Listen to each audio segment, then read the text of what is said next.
sejam todos bem-vindos mais uma vez ao canal.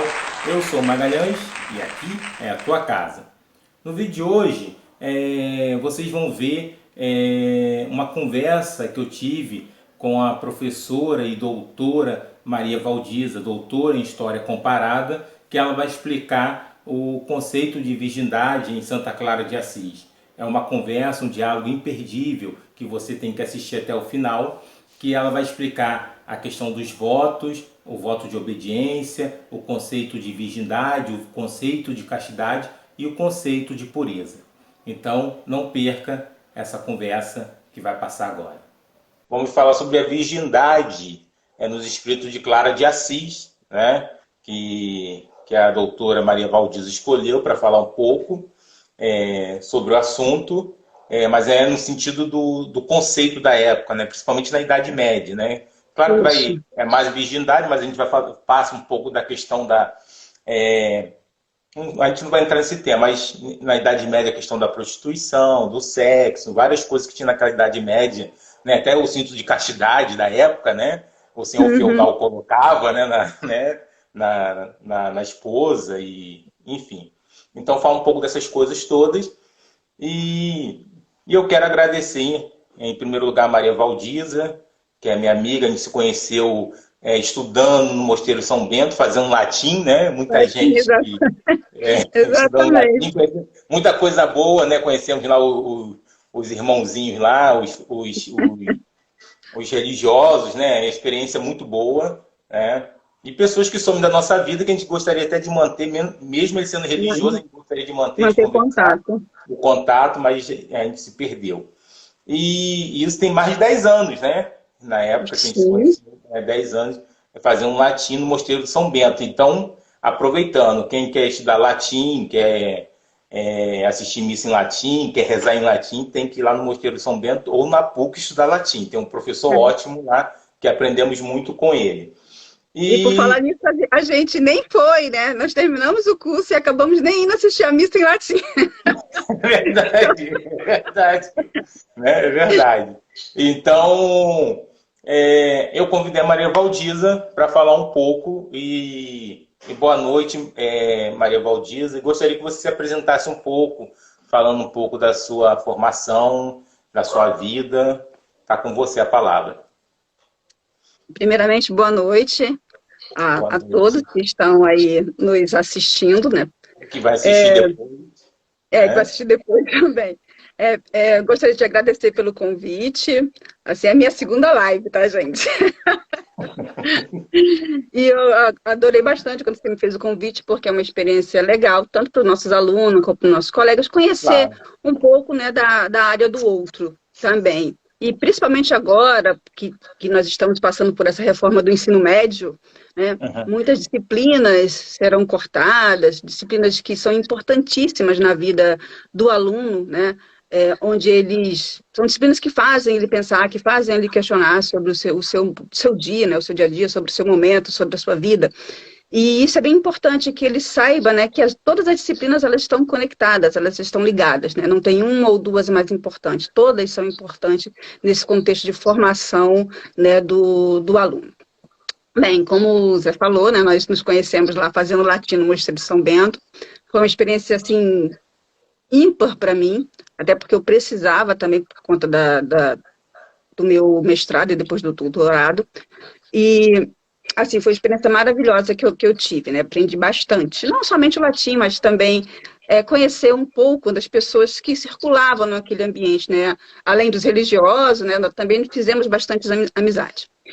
Minha formação, eu sou acriana, não sou carioca, mas já estou com 20 e poucos anos aqui no Rio de Janeiro, mais de 26 anos. Eu me formei no ensino fundamental, em médio, lá no Acre, né? Aí vim para o Rio de Janeiro, eu sou formada em História, sou bacharel e licenciada em História pela UFRJ. Depois eu fiz uma pós-graduação lá na UF, em História do Brasil. Aí depois que acabou, já ingressei no mestrado na UFRJ também, e eu trabalho com a área de medieval. E depois que acabei o mestrado, deu um tempinho, aí fui tentar concurso, né? E depois entrei no doutorado. Eu sou professora da rede pública e particular, né, do Estado, e também leciono numa escola particular. Então, esse é o meu percurso acadêmico. E até agora a gente não para de estudar, a gente está sempre estudando, está sempre entrando em contato, né, com novas teorias, com novos textos, até porque a gente precisa também disso. Sim, e você falou há pouco desse novo ensino médio, né, dessa reforma, e parece que tem um movimento contrário, né? Muita gente está Sim. querendo que a lei seja revogada, né? Uma confusão, né? Mas aí tem as fundações que investiram muito dinheiro, né? Que a gente vai falar aqui Uhum. das fundações, investiram muito dinheiro e não querem revogar essa lei, né? Porque investiram muito. Então, está essa discussão e vamos ver aonde isso vai parar, né? Esse novo ensino médio. Só para a Pois é. gente esclarecer um pouco, que muita gente confunde quem vai falar de virgindade, vai falar de Clara de Assis, né, tudo isso. Eu até coloquei, você é católica praticante? Só para as pessoas assim, tá falando de virgindade, falando de Clara de Assis, que é uma santa lá, da amiga do São Francisco de Assis, né? Aí as pessoas podem confundir um pouco, mas é apenas o conceito que vamos conversar sobre na Idade Média, né? Isso. Bem, eu venho de uma família católica, então por muito tempo, um longo tempo da minha vida, eu fui católica, né? Fui batizada, fiz primeira comunhão, fiz crisma, fui catequista, fui atuante de grupos de jovens. Depois de um tempo eu saí. Hoje eu posso dizer, Zé, que eu não tenho uma religião. Eu desenvolvo uma espiritualidade, tá? Entendi. Eu creio em um ser superior, eu sei que existe Deus, um ser que nos rege, mas eu procuro desenvolver essa espiritualidade como? Amando meu próximo, fazendo boas ações, não sendo preconceituosa, né, fazendo o que eu sempre posso fazer pelo meu próximo, tendo tolerância, sendo paciente.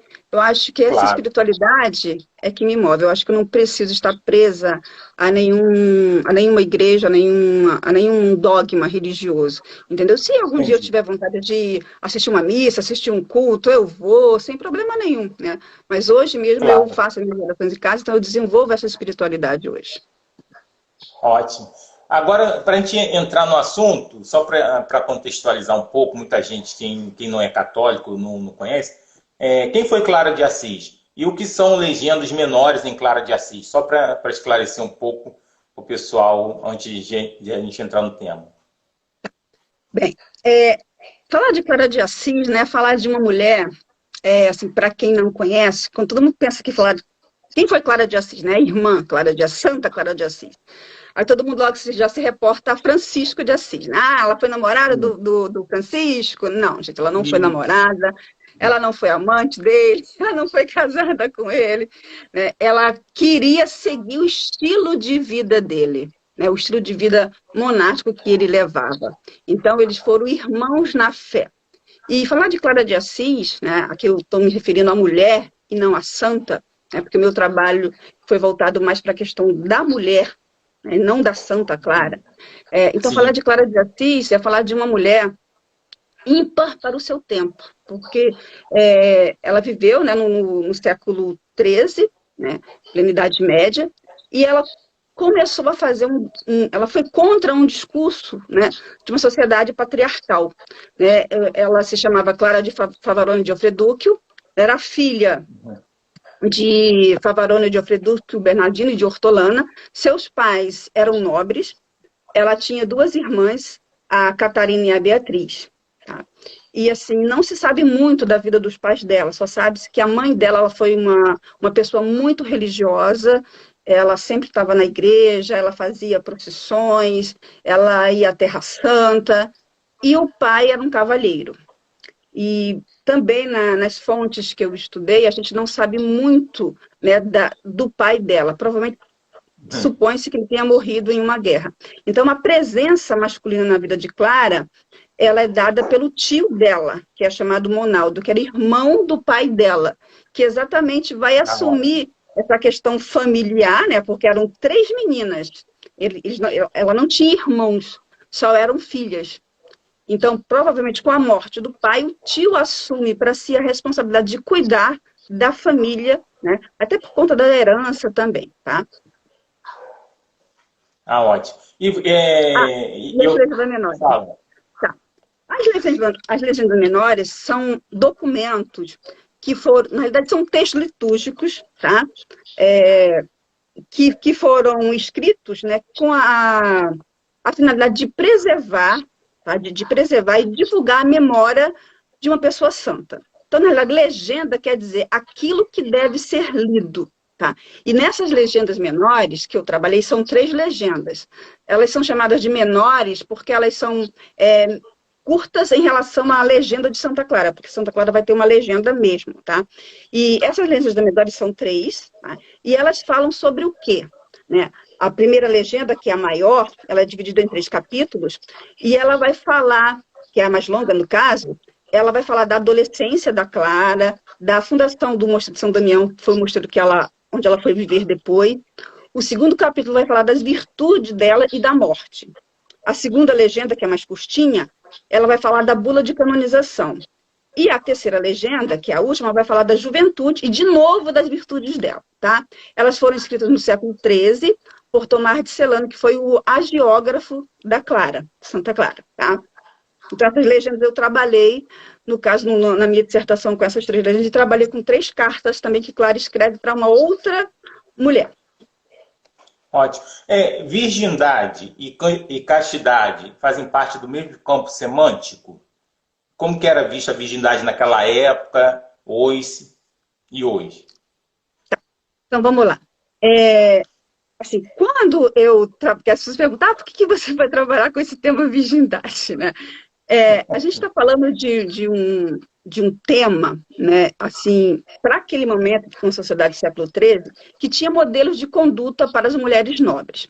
Então, eu trabalhei, né, com essas legendas menores e as cartas de Clara. Então, eu queria procurar esse sentido de virgindade. O que seria essa virgindade? E aí eu fui encontrando palavras, né, que eu trabalhei com análise semântica. Então, eu fui procurando palavras de um mesmo campo semântico ou de uma mesma família. Então, eu fui encontrando, além da palavra virgindade, eu encontrei castidade, eu encontrei continência também. Elas são do mesmo campo semântico, sim, só que elas têm significados diferentes, tá? Então, no caso, o que é ser virgem, né? Ser virgem é exatamente o estado da pessoa pura, intacta, que nunca teve relações sexuais. Bom, castidade, né? É a pessoa que tem que ter restrição total aos prazeres do sexo e a tudo que ele se refere. Ou seja, eu vou ser casta. Então, a donzela, né, ela vai ser casta, ela vai se referir dessas questões sexuais, né? E vai tudo a que ele se refere. Nem pensamento. E a continência, o ato de você se conter, de você se refrear. Então, na realidade, você vai manter, né, as virtudes da abstinência, a privação também dos prazeres, da alimentação. Você vai ser moderada nas palavras, nos seus gestos, nos seus atos cotidianos, tá? Então, eu fui vendo essas palavras que vão aparecendo nessas legendas, tá? Porque Clara não só usa virgindade, ela usa outras palavras também, tá? Que tem esses significados. Aí eu fui pegando, fazendo essa análise semântica dessas palavras para poder chegar ao que eu também trabalhei com a análise do discurso, tá? Então, quando Clara de Assis ela fala de virgindade, ela não está se referindo, naquela época, em relação sexual somente, né? Não, ela não... Não, ela não... Uhum. Não, quando ela fala de virgindade, ela não se refere somente à questão sexual, não. Ela vai além disso, tá? Por quê? Vamos lá, a gente está falando de uma sociedade do século XIII, uma sociedade que ela tem modelos de conduta para as suas mulheres. Então, vamos lá. Clara era uma mulher da nobreza. Então, qual era o discurso que vigorava naquele momento? Casar, ter filhos, né? Procriar. E principalmente filhos homens, tá? Só que, se ela não quisesse casar, ela poderia ir para o mosteiro. Tranquilo. Só que Clara, ela vai se opor contra essa dominação. Veja só, ela não era contra o casamento, tá? Ela vai ser contra o quê? Esse modelo que a igreja vai impor, e a família também, porque a virgindade vai ser digamos assim, vai ser o meio por qual a família vai barganhar, né, o seu casamento. E aí você vai ter, através da virgindade, alianças são formadas, tá? A mulher nobre, ela leva um dote para o seu casamento. Claro, quando a Clara fala dessa questão da virgindade, ela também está falando não só da questão sexual, mas também de uma libertação dessa mulher. Porque para ela a virgindade também vai representar o quê? Renúncia, tá? Ou seja, no primeiro momento a virgindade vai estar ligada a essa questão de casamento. Só que, claro, ela não queria casar. Ela queria casar, sim, mas com Cristo. Ela não queria casar com um homem. E quando ela fala de libertação, né, ela quer se libertar desse domínio que, a princípio, é do pai, no caso, e depois, quando casa, passa para a tutela do marido. Onde a mulher leva o dote, que na realidade, né, é a herança dela, e ela leva para o casamento, que vai ser exatamente controlado pelo marido. Se a mulher não quisesse casar, o que vai acontecer? Ela poderia adentrar a vida religiosa. Ok. Só que Clara também questionava isso. Porque Clara não queria ir para o mosteiro rico. Então vem toda uma outra problemática. E o que Clara queria, afinal de contas? Ela queria seguir uma vida religiosa segundo os ideais de Francisco de Assis, que era viver em pobreza, tá? Ou seja, quando ela rompe com isso, ela diz o quê? Ela também se liberta sexualmente da questão do ser mãe, tá? Do ser mãe e do ser esposa. Porque ela queria sim ser mãe e ser esposa, mas ser esposa de Cristo, o seu eterno marido. E ser mãe, ter filhos, mas na fé. Deu para compreender essa... Deu. Então, ela estava querendo romper com o domínio patriarcal da época, né? Era essa a ideia? Essa era a ideia. Porque ela vai questionar o seguinte. Ela, enquanto mulher nobre, beleza, era um ponto. Se ela não quisesse casar, a família até aceitava. Mas desde que ela fosse para um mosteiro. Só que nesse mosteiro, né, era um mosteiro rico, não era um mosteiro pobre. Até porque lá ela também teria uma condição devido ao seu status social. Ela iria exercer uma função de abadesa, ela poderia ser uma bibliotecária, uma priora, tá? Então, ela ia ter, digamos, umas regalias dentro desse mosteiro. Até porque os mosteiros também, né, eram digamos, mantido por essas famílias ricas. Até porque a mulher levava o dote para a igreja, né, para o mosteiro, caso ela não se casasse. Então, seria uma manutenção daquilo que ela vivia em casa. Ou seja, ela sairia do domínio do pai e passaria para o domínio, né, de um clérigo ali. Tá? E ela queria romper com esse modelo padrão daquele momento. Tá? Mas a mulher de hoje conseguiu romper com isso? Será que conseguiu? Com esse domínio patriarcal, com esse domínio do homem sobre o corpo da mulher? Os dias atuais? Pensando um pouco, trazendo só para os dias atuais. Assim, eu creio que a gente teve muito avanço, sim, lógico, né? Só que assim, esse avanço, ele vai sendo gradativo, porque, infelizmente, hoje a gente fala, por mais que nós estejamos no século XXI, nós ainda temos discurso misógino, sim, nós temos discurso preconceituoso, sim, né? Você tem uma ideia, né? O número de feminicídio, olha como cresceu, tá? Até mesmo nas nossas profissões, você vê que tem mulheres que ocupam o mesmo cargo de chefia do que homens, ganham um salário reduzido, né? Eu ouço e vejo discursos machistas quase todo dia, né? Seja em casa, seja na rua, seja no trabalho. Então, eu acho que o discurso ainda está presente. Hoje eu estou vendo esse discurso sendo muito mais, né? Até então a gente tinha, mas não estava tão escancarado assim. Hoje eu estou vendo esse discurso crescendo mais, né? E a prova disso, né, como eu já falei, volto a falar aqui, o número de feminicídio aumentou demais, até porque com essa pandemia, né, nós passamos a ficar mais em casa, passamos a ter mais contato, né, com família, com o esposo, porque até então todo mundo trabalha, né? E chegava em casa, dormia, no dia seguinte trabalhar. Hoje não, hoje a gente já está tendo, né, mais esse contato devido à pandemia. E aí muitas coisas acontecem de quatro paredes, né? Até acontecia, mas não, a mulher não falava, não denunciava tanto. Só que hoje aumentou muito mais. Então, nós tivemos, sim, né, um aumento muito grande. Eu acho que ainda não nos livramos desse discurso machista, desse discurso misógino. Ainda não nos livramos. Tivemos uma abertura, tivemos. Mas ainda... Desculpa, a Miriam até coloca aqui, mais de 7.000 mortes. Então, acho que ela está se Exatamente. referindo às mulheres, né? Sim, Por conta sim, desse sim. machismo todo, né? Uhum, exatamente. Eu fico imaginando assim, se tem ainda esse preconceito, essa violência toda, imagine na época com a Clara de Assis vindo com essa proposta. Eu lembro da religião da Isis, né? Que o isismo, que era, se não me engano, do Egito, e as mulheres, é uma religião só de mulheres, né? E tinha um Uhum. período, se eu não me enganado, alguém pode depois me corrigir, um período que a mulher, esse grupo não podia ter relação sexual. Os homens perseguiram as mulheres da época.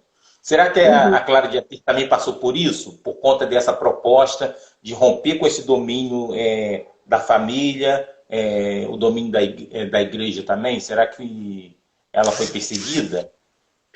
Tá, vamos. A primeira perseguição de Clara começa em casa, né? Exatamente porque, para ter uma ideia, né?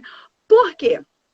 Vamos lá, como eu falei, Clara, ela não tinha irmãos homens, só mulher, duas mulheres, a Catarina e a Beatriz. Clara era a mais velha. Então, Clara, é lógico que a família tinha plano para as três meninas casar. Claro. Como eles não tinham um homem, né, para gerenciar, elas tinham que casar exatamente para poder ter os seus maridos e reger e perpetuar o nome da família Ofredúquio, certo? Desde criança, Clara já, digamos, já dava sinais que não queria se casar, que queria seguir a vida religiosa. Foi quando ela ouviu falar de Francisco, porque Clara era de Assis, Francisco também. Só que Clara tinha uma diferença de idade grande em relação a Francisco. Então, quando Francisco já estava pregando, Clara era adolescente. Então, ela ouviu falar muito de Francisco. E aí, ela, como a mãe também era muito religiosa, então já estavam começando a fazer o casamento, preparar os casamentos para Clara, né? O tio sempre levava homens para apresentar para ela sempre recusava, né? E aí foi quando ela, conversando com o Francisco, ela se encontrou com ele e falou que desejava seguir o modo de vida dele. Aí você pode me perguntar, e qual era o modo de vida de Francisco, Valdiza? O Francisco queria viver em pobreza, como Cristo viveu. Ou seja, a famosa Vita Vera Apostólica, ou seja, a imitação, né, dos primórdios. Então ele queria viver em pobreza, né, ajudar o próximo, e era isso que Clara queria. Bom, tinha outras formas dela seguir? Tinha, mas ela queria seguir aquela de Francisco. E aí, um belo dia, ela conversa com ele e resolve fugir de casa. Ela foge, vai se encontrar com ele, né? Ele numa igreja atosa, né? Corta o cabelo. E aí, quando o tio dela percebe, a fuga vai em busca dela. E aí, quando a vê, fala para ela voltar, né? Ela falou que não quer voltar, ela se agarra na mesa. E ele começa a puxar, a violência física aí, né? Ele começa a puxar e ela é agarrada à mesa até que ele não consegue. Aí ela tira um montinho, né, que estava na cabeça dela e ele percebe que ela já estava torturada e aí a deixa em paz. E aí aparece um problema. Clara não podia seguir Francisco. Por quê? Era o Francisco, né? Mais os seus amigos, homens. Clara, mulher, ia ficar mal falada. O que Sim. Francisco ia fazer com aquela mulher? Aí, ou seja, já começou a arranjar um problema aí. E aí ele fala, Clara, eu vou te levar para o mosteiro. Aí ela a leva para o mosteiro beneditino. Se eu não me engano, era o São Paulo das Abadesas. Ela fica lá. Só que, olha o que acontece. Clara não quer ficar lá porque era um mosteiro rico. Ela já tinha vendido o dote dela. Por quê? Pelas fontes, né, as fontes que eu li, como eles não tinham irmão, o dote já tinha sido dividido entre as três. Clara já era maior, tinha vendido o dote dela e com o dinheiro que ela arrecadou, ela doou aos pobres. Então, olha só, ela já estava com aquela mentalidade de realmente não ter nada. Então, ela doou o dote que ela vendeu, né, para os pobres. E quando ela foi para o mosteiro, pela condição social dela, ela tinha que entrar no nível da posição dela. Só que ela já não tinha mais dote. E aí, ela tinha que ficar como serva, ou seja, ela ia lavar, ia passar. E a família dela, não, peraí, se você não quer casar, a gente aceita. Mas pelo menos você vai ficar em um mosteiro da tua posição social. E aí começou a perseguição de novo. Clara falou, caramba, eu não vou ficar aqui então. Aí ela foi para outro mosteiro. Aí eu não falo nem mosteiro, eu já falo uma comunidade de Santo Ângelo de Panso. Só que lá, Clara não quer ficar, por quê? Nessa comunidade, eles não seguiam nenhuma regra. E Clara também não concordava com aquilo. E aí vem uma novidade. 16 dias que Clara estava lá, a irmã dela foge, a Catarina. Vai seguir também os passos da irmã, que é ser freira. E aí, né, o Francisco, nesse meio termo, Francisco, ele, na realidade, ele restaura a igreja de São Damião, que estava abandonada. Então, quando ele restaura essa igreja, ele ouve o crucifixo, ele está lá na igreja em ruínas, aí o crucifixo fala com ele para que ele reconstrua essa igreja. Ele reconstrói, até então não se sabe, né? Ele reconstruiu a igreja, mas não sabe ainda o motivo. E aí ele resolve levar Clara para São Damião. E aí a irmã dela vai com ela. E aí o tio dela, o Monaldo, também, quando sabe da fuga da sobrinha, ele endoida, né? Aí levam 12 homens para buscar a Catarina. E aí quando eles chegam lá em São Damião, ele pega a garota força, começa a socar a menina, né? Imagina, 12 homens socando uma mulher, dando soco, pontapés. Aí ela grita por Clara, né? Aí Clara tinha um jeito peculiar. Ela simplesmente se ajoelhava e rezava.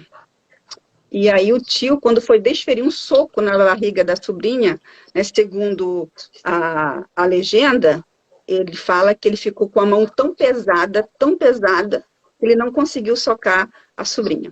E aí ele deixa ela voltar para o mosteiro. Então aí nós percebemos o quê? Atos de violência, pela não aceitação exatamente da forma de vida que essas duas mulheres queriam levar. Até porque o tio pensou, caramba, a gente não vai ter mais a perpetuação do nome da família. Por quê? Duas não querem casar, só me resta uma, né? Então, você percebe sempre um domínio masculino ali interferindo nas escolhas das sobrinhas, tá? E depois, é lógico, a terceira irmã também vai para o mosteiro e depois a mãe acaba indo também, né? Enfim, todo mundo resolve ir para o mosteiro. Teve um impacto muito negativo, assim, né, na família, né, podemos dizer assim, né, entre os homens, né? Na sociedade, acredito também. E até onde eu li a sua tese, também na igreja, né? Porque havia as regras de São Bento, do Concílio de Latrão, que proibia a criação de novas ordens, novas regras, né? Qual foi o impacto na igreja pelos seus escritos, seus estudos, que Clara sofreu também um pouco de perseguição por parte da Igreja Católica, que ela era católica, né? Uhum. Tá. Então, nesse momento, Clara também vai encontrar uma sociedade totalmente passando por mudanças, tá? Nós vamos estar naquele momento no século XI e XIII, exatamente na questão da reforma gregoriana, né? Ou seja, a reforma papal, onde você vai ter alguns problemas acontecendo, né? De leigos se metendo em problemas eclesiásticos, você vai ter uma questão de reestruturação da moralidade do clero também, que estava desacreditado. As cidades, nesse momento, também dão um boom, dão um salto. Você vai ter conventos, mosteiros crescendo bastante, tá? Você vai ter o movimento da pregação aparecendo ali naquele momento. E é lógico que novas seitas começam a aparecer. Até porque o número de mulheres querendo entrar para um mosteiro era enorme. Só que aí você vai ter, naquele momento, os mosteiros femininos, né? Eles não podem ficar sozinhos, eles têm que ser ligados a um mosteiro masculino, tá? E aí o Concílio de Latão falava que nenhuma regra, nenhum mosteiro poderia ser criado. Então, as mulheres tinham que se adaptar, ou tinham que ficar submetidas a um mosteiro já existente, uma regra já existente, tá? E aí você vai ter vários mosteiros tradicionais, clunicenses, cistercienses, absorvendo essas mulheres. Só que vai chegar um momento em que eles não querem mais, porque eles falam o seguinte, olha só, as mulheres não querem obedecer à clausura, elas querem pregar. Né? E aí eles vão começar a colocar várias dificuldades para essas mulheres. E também eles vão dizer o seguinte, que a regra, ela era muito dura para essas mulheres. Tá? E aí eles falam que elas, devido à forma delicada que essas mulheres eram, elas não iriam aguentar esse tipo de vida. E, contrapondo a isso, surge quem? os movimentos heréticos. Aí nós vamos ter os humilhados, nós vamos ter o movimento das beguinas, que era um movimento só de mulheres também, que vão aderir, né, a algumas pregações. E aí, algumas mulheres começam a adentrar, né, nessas seitas. Só que Clara, ela não queria isso, né? E o que acontece? Clara queria ser ligada a Francisco. Só como se ligar a Francisco é uma regra se o movimento dele ainda não era reconhecido pela igreja? Só depois, né, que os irmãos menores, ou a ordem mendicante, que seria o movimento franciscano e o dominicano, né, que eles vão ser, digamos assim, vistos com bons olhos pela Santa Sé, tá? Sim. E aí, o que acontece? A regra de Francisco ainda não tinha sido aceita. E aqui, né, eu faço um parênteses para dizer a diferença entre regra canônica e a forma de vida. Porque as regras canônicas, elas são basicamente textos de maior tradição dentro do direito canônico. E elas visam o quê? Elas permitem a existência de uma casa religiosa e o seu reconhecimento pelo papado, né, pela igreja. Sim. E eles são referendados pelo Papa. Já a forma de vida, eles são textos jurídicos complementares. Ou seja, a forma de vida ela vai abarcar, vai contemplar o que a regra não contempla, não contempla, e também adaptar essa regra às necessidades da comunidade. Tá? E ela pode ser dada, né, pelo bispo ou pelo cardeal, sem necessidade da aprovação da Santa Sé. E aí, o que Clara, ela começa a pensar, poxa, eu não quero seguir a regra beneditina. Por quê? Segundo o Concílio de Latrão, né, como você bem falou, no Ocidente, as mulheres tinham que seguir a regra de São Bento ou a regra de Santo Agostinho. E lá no Oriente tinha que seguir a regra de São Basílio. Tá? Só que Clara não queria seguir essas regras, né? Ela queria seguir a regra. Né? Exatamente. Muita regra. Exatamente.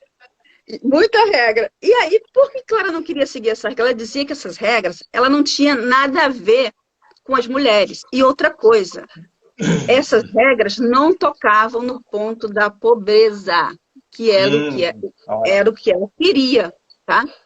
E aí, o que ela faz? Ela pede para o Papa, se eu não me engano, acho que é o Inocêncio III, o privilégio de pobreza. O que seria esse privilégio de pobreza? É que, para ela e para a comunidade dela, porque essa altura, ela já está em São Damião. E aí ela está sob a tutela de Francisco, do movimento franciscano. Só que ela não pode seguir a regra, porque a regra dele não é reconhecida ainda, só é reconhecida em 1253, só. Então, ela tinha que seguir uma dessas regras já existentes. Né? Aí ela pede esse privilégio de pobreza e é concedido. Só que esse privilégio de pobreza, ele é provisório. Então, se viesse um outro papa, poderia conceder ou não esse privilégio. E esse privilégio dizia o seguinte, ela não era obrigada a aceitar nenhuma terra, nenhuma renda, nada disso. Tá? Então, os mosteiros femininos, eles teriam exatamente que se manter. Só que é o seguinte, eles tinham que ter uma cura animário dada pelo movimento masculino. Então, assim, Francisco era o protetor, dava auxílio espiritual para as irmãs. Só que elas tinham que se manter, entendeu? E aí é quando ela começa a escrever a forma de vida dela. Então, para você ter uma ideia clara, escreve uma forma de vida para a comunidade dela. Esta forma de vida, ela tem uma duração de 10 anos, porque vai ser uma briga, basicamente, entre ela e o Papa Gregório IX, porque ele quer, de qualquer forma, que ela tenha propriedades, que ela aceite propriedade. Ela fala que ela não quer. Mas, o que acontece? Francisco, já prevendo tudo isso, fala o seguinte, Clara, eu não posso mais tomar conta de vocês. Ele também já estava doente, então ele a elege como abadesa do mosteiro. E aí, como abadesa, ela tinha que aceitar a regra de São Bento. Ela aceita por um tempo, mas, né, quicando. Mas aí ela percebe o seguinte, ela tem poder. Porque Clara também pega esse discurso, entendeu? Ela começa a jogar com isso. Eu sou abadesa, eu tenho poder. Então, eu vou redigir uma carta agora para o nosso mosteiro. E ela redige a carta, é aprovada, e aí ela passa a seguir essa forma de vida. Ou seja, a luta dela não foi fácil até a aprovação, tá? da regra, da forma de vida dela. Não é uma regra, é uma forma de vida. E que outras mulheres, tá, começaram também a adentrar ao mosteiro, ao movimento, no caso chamado das Damianitas, porque passou a ser Damianita porque elas moravam no mosteiro de São Damião, que era um mosteiro pequenininho. Aí foi crescendo muito. Eu lembro que quando eu era garoto, ali no início dos anos 2000, que eu era garoto, eu lembro que tinha algumas falas, né? Acho que não mudou muito não, né? O pessoal até, algumas pessoas diziam, tem muito mosteiro feminino, né? Tem muito convento, desculpa, tem muito convento. E tinha uma piada que dizia que 3 coisas que Deus não sabia.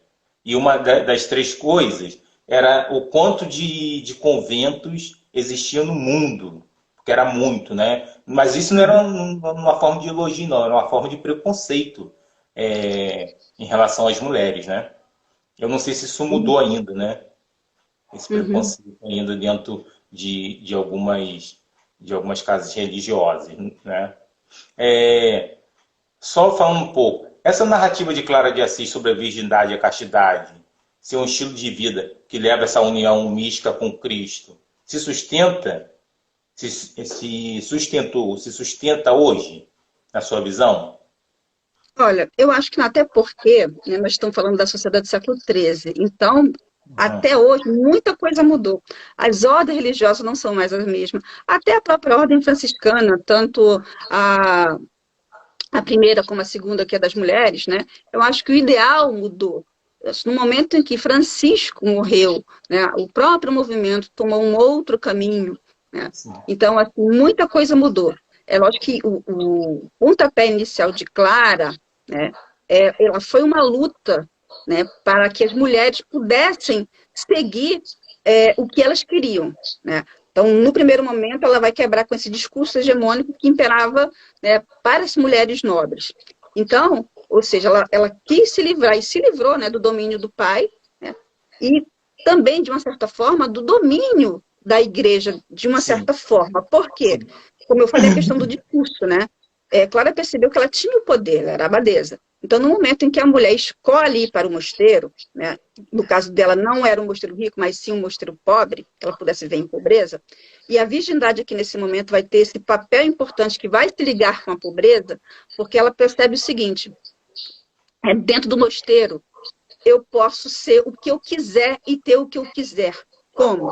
O seu domínio político, econômico, porque ela vai ter, né, controle sobre a propriedade do mosteiro, caso o mosteiro tenha. A mulher pode se dedicar a escrever assuntos intelectuais, sem necessariamente ter um homem ali do lado enchendo o teu saco, né? Então, ela pensou nisso tudo. Era isso que ela fazia com as irmãs.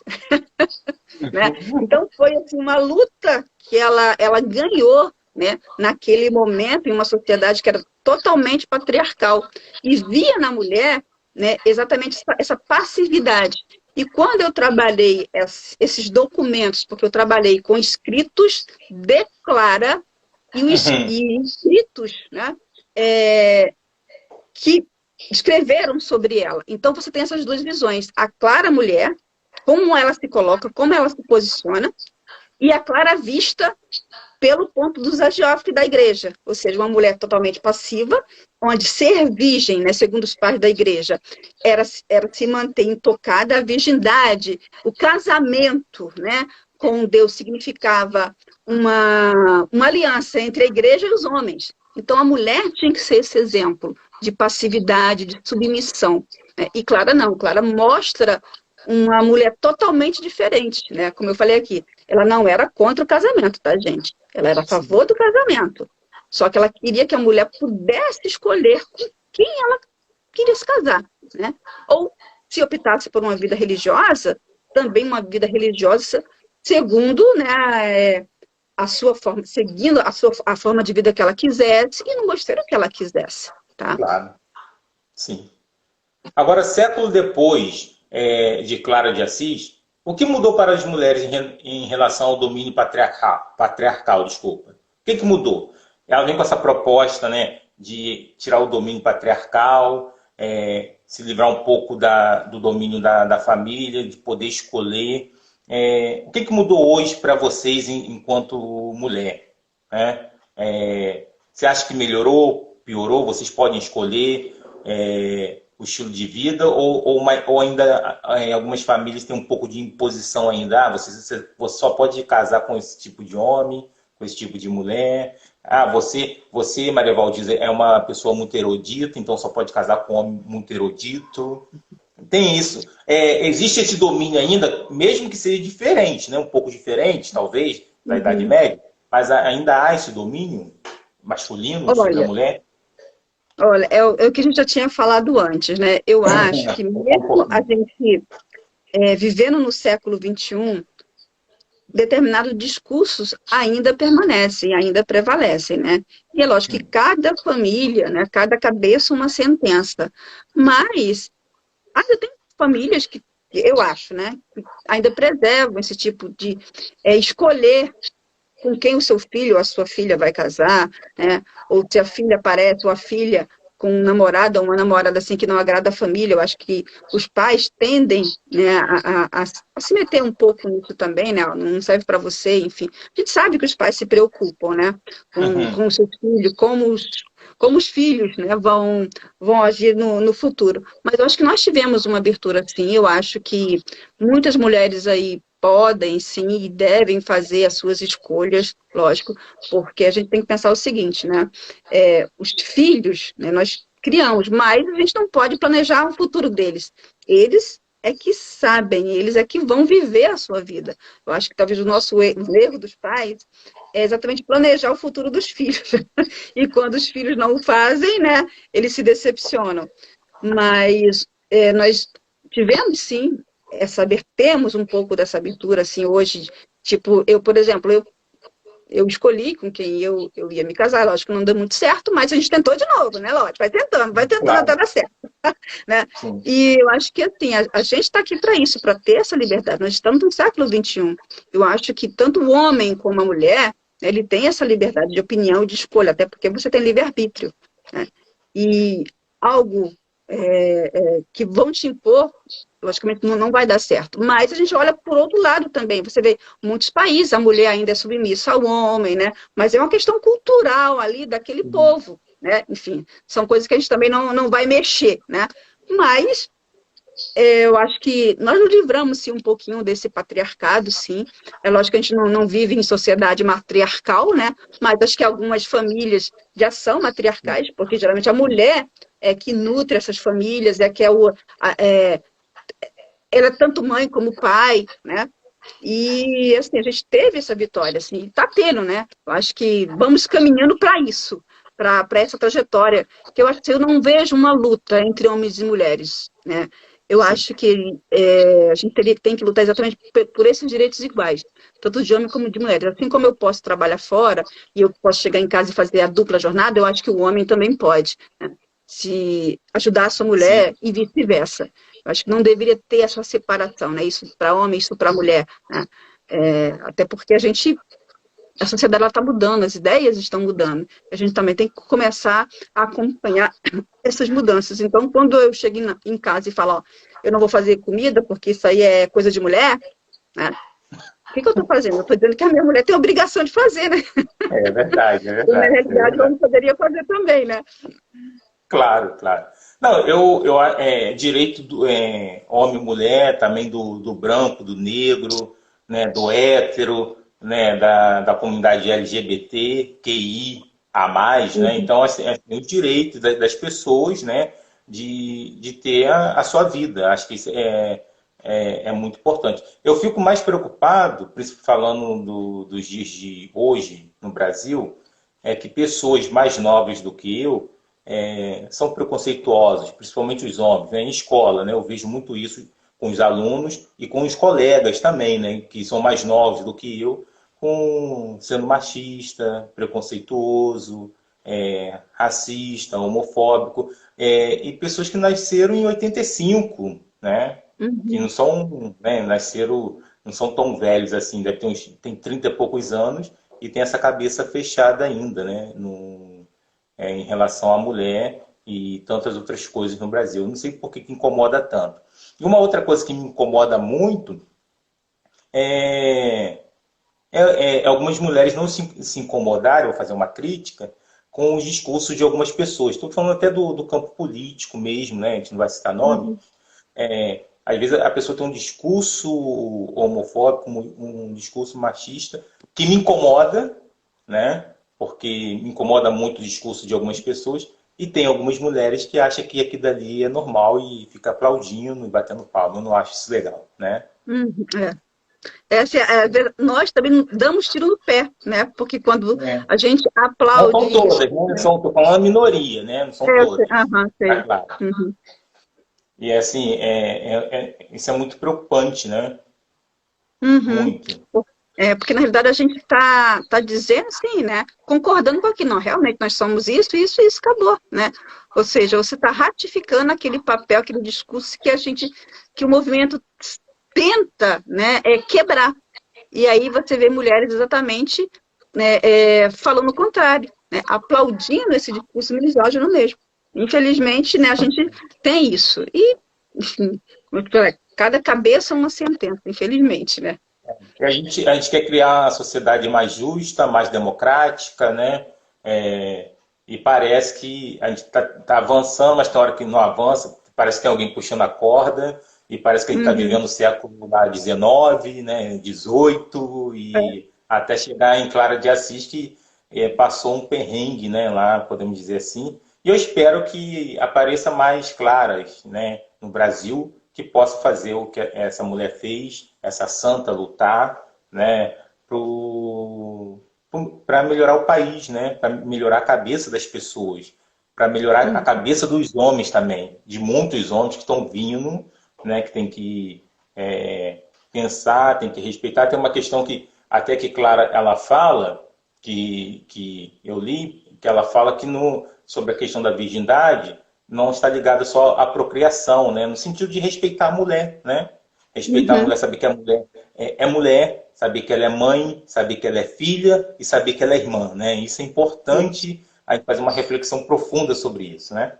Uhum. O Exatamente. que você Aí deixa, acha? Pode falar. sim, Clara, como eu falei, Clara ela foi uma mulher assim atípica para o tempo dela, né? Até porque essas ideias, elas não eram colocadas. E Clara, ela tinha um grau de instrução mais do que o Francisco, né? E exatamente Ah, devido a essa erudição que ela começa a escrever. E nas cartas que ela escreve para a princesa a Inês da Boêmia, e ela também aconselha essa princesa que também não quer casar com o príncipe, ela quer virar irmã. E aí ela quer seguir exatamente o estilo de vida de Clara, né? Ou seja, de Francisco.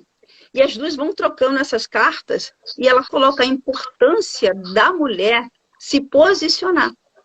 Só que, olha só, a questão da Inês, ela é princesa, né? Ela deveria obedecer ao pai.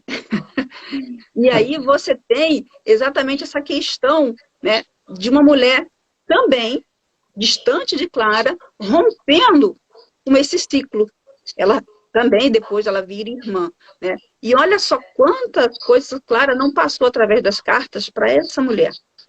E quando ela sim. fala exatamente da questão do ser mãe, porque ela dizia o seguinte também, né? Que ela não queria passar as dores do parto e depois perder o seu filho e o seu marido para a guerra. Ela seria mais produtiva, né, com esse esposo eterno, que seria o Cristo, e ter irmãos e irmãs na fé. Ela poderia, né, se doar mais. Porque olha como uma mulher sofre quando ela perde seu filho, seu marido para guerras. E naquele momento ali a sociedade vivia, né, em guerra. Aí só respondendo aqui uma pergunta da Miriam que eu estou visualizando aqui, que ela disse por que, né, tantas mulheres queriam entrar para os mosteiros. Então, Miriam, nesse momento nós vamos ter um boom religioso onde as mulheres que não queriam se casar, tá? Elas queriam fugir desse papel, mas elas queriam seguir uma vida religiosa. Mas o que acontece? As ordens tradicionais não aceitavam mulheres, exatamente por conta daquelas questões que eu coloquei. Que a mulher era desobediente, a mulher não queria ficar na clausura, né? A mulher no sexo frágil, enfim. E aí, essas ordens, né, essas seitas que vão aparecendo, vai absorvendo essas mulheres. Só que algumas, inclusive, passam até a pregar, coisa que a igreja não vai permitir, tá?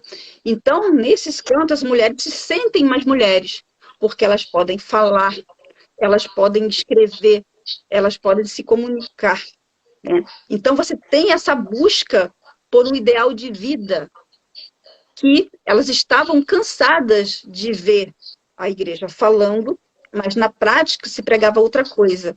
Então, não eram só as mulheres, mas também os homens queriam um novo ideal de vida, que era o chamado Vita Vera Apostólica, né?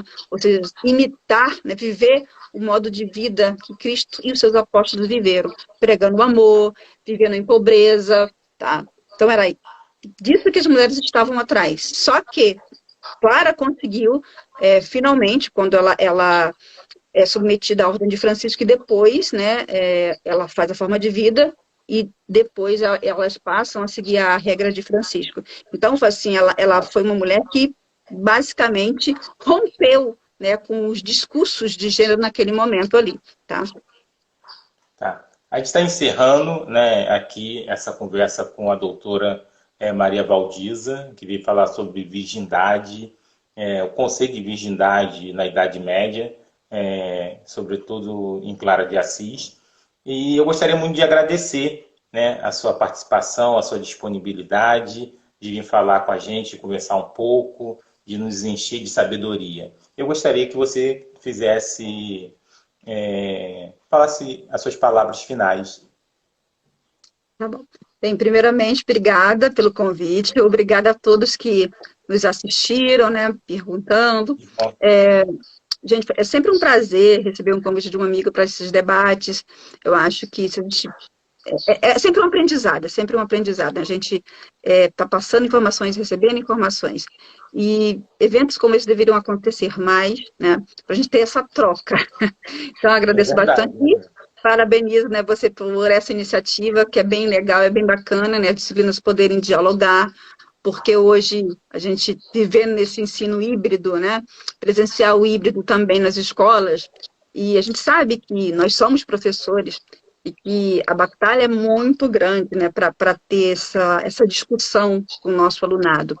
Eu acho que isso é muito importante, né, que a gente também leve essas nossas discussões, esse questionamento para dentro de sala de aula. E como eu frisei no início, né, essa reforma está vindo e a gente não sabe o que será de nós daqui a alguns anos. Como é que vai ficar o nosso pensamento reflexivo, né? Como é que vamos ficar em termos de pensar, né? Então, parabéns mais uma vez pelas tuas iniciativas. Aí, quando precisar, só me convidar que estarei aqui. Claro. Tá, então, brigadão. Eu que agradeço a você e a todos que vão assistir depois o vídeo. E boa noite. Muito obrigado, Valdiza. Um abraço. Tá, obrigada. Tchau, tchau. Tchau. Beijo. Beijo, tchau. Tchau.